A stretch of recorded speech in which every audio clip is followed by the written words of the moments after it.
BGMEA নির্বাচনে বিশাল জয় ফোরামের।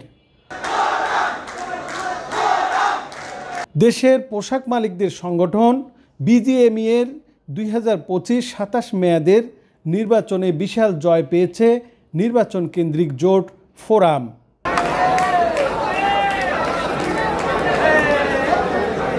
ঢাকায় 26টি পরিচালক পদের মধ্যে 25টিতে জয়ী হয়েছেন ফোরামের প্রার্থীরা, আর চট্টগ্রামে 9টি পরিচালক পদের মধ্যে ফোরাম থেকে জয়ী হয়েছেন 6 জন, অর্থাৎ জয়ী 35 জনের 31 জনই ফোরামের।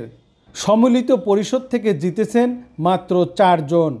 এবার ফোরাম সংখ্যাগরিষ্ঠতা পাওয়ায় বিজিএমইএর পরবর্তী সভাপতি হচ্ছেন প্যানেল লিডার রাইজিং ফ্যাশনস লিমিটেডের ব্যবস্থাপনা পরিচালক মাহমুদ হাসান খান বাবু।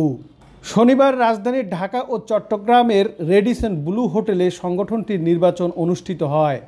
সকাল 8টা থেকে শুরু হয় এ ভোট, চলে বিকাল 5টা পর্যন্ত। পরে রাতে ফলাফল ঘোষণা করা হয়। আগামী 2 জুন এই পরিচালকরাই ভোট দিয়ে সভাপতি ও সহসভাপতি নির্বাচন করবেন।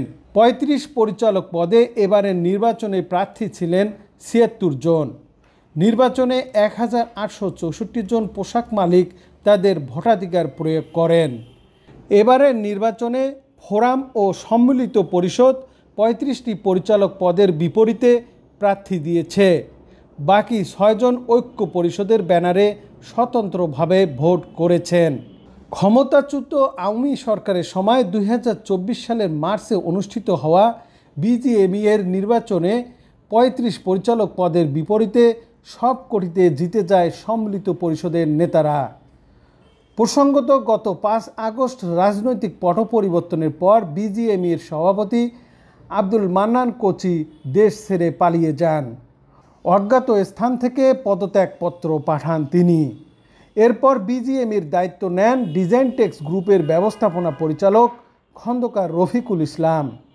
খন্দকার রফিকের নেতৃত্বে পূর্ণ গঠিত বোর্ড পোশাক খাতের অস্থিতিশীলতা সামাল দিতে না পারায় 20 অক্টোবর রপ্তানি উন্নয়ন ব্যুরোর ভাইস চেয়ারম্যান আনোয়ার হোসেনকে প্রশাসক হিসাবে নিয়োগ দেয় বাণিজ্য মন্ত্রণালয়।